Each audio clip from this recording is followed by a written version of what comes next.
Safe enough to be. Meditation is often described as the practice of being present.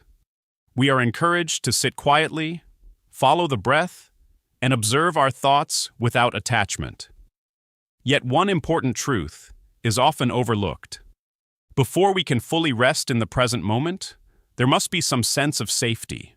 A nervous system that believes it is under threat does not naturally settle into stillness. It scans.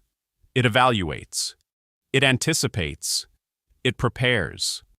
This is not a flaw in human design. It is part of our inheritance. For most of human history, our ancestors lived among predators.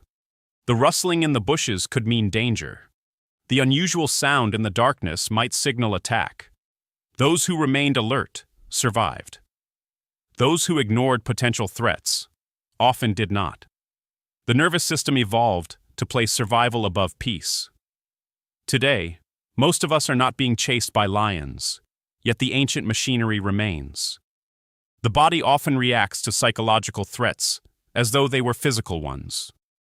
Fear of loss, fear of rejection, fear of uncertainty, fear of not having enough, all activate the same alarm systems. When the alarm is activated, the mind is drawn into what neuroscientists call the default mode network. The mind begins rehearsing the future, replaying the past, constructing stories of what might go wrong. Attention leaves the present moment and becomes captive to fear, worry, and self-concern. This is one reason meditation can feel so difficult. Many people assume they are failing at meditation because they cannot quiet the mind. In reality, the mind may simply be doing what it was designed to do when it does not feel safe. I learned this lesson while teaching meditation in a prison. Many of the men who attended the meditation group had spent years living in a state of hypervigilance. Trust was dangerous. Relaxation could be costly. Every interaction carried consequences. Yet several of the men told me that the chapel was the only place in the prison where they felt safe enough to let their guard down. The chapel became more than a room. It became a refuge. For a brief period, they did not need to defend themselves. They did not need to posture, anticipate, or scan for threats. They could simply sit. Their observation stayed with me because it revealed something universal. Whether we are in a prison cell, a corporate office, or a comfortable home, meditation deepens only when there is enough safety for the nervous system to release its grip. Ironically, this challenge is not limited to those who have little. It often affects those who have much. Excessive wealth frequently promises security. Yet wealth can create its own prison. The more one possesses, the more there is to protect. The mind begins watching for those who might take it away. Anxiety shifts from acquiring to defending. The nervous system remains vigilant. Many people spend their entire lives striving for enough, only to discover that enough never arrives. The fear remains. The scanning continues. The default mode network stays busy, guarding an imaginary future. This is why peace is not found through accumulation. Peace is found through relationship. Our relationship to uncertainty. Our relationship to change. Our relationship to enough. Meditation is not merely learning to pay attention.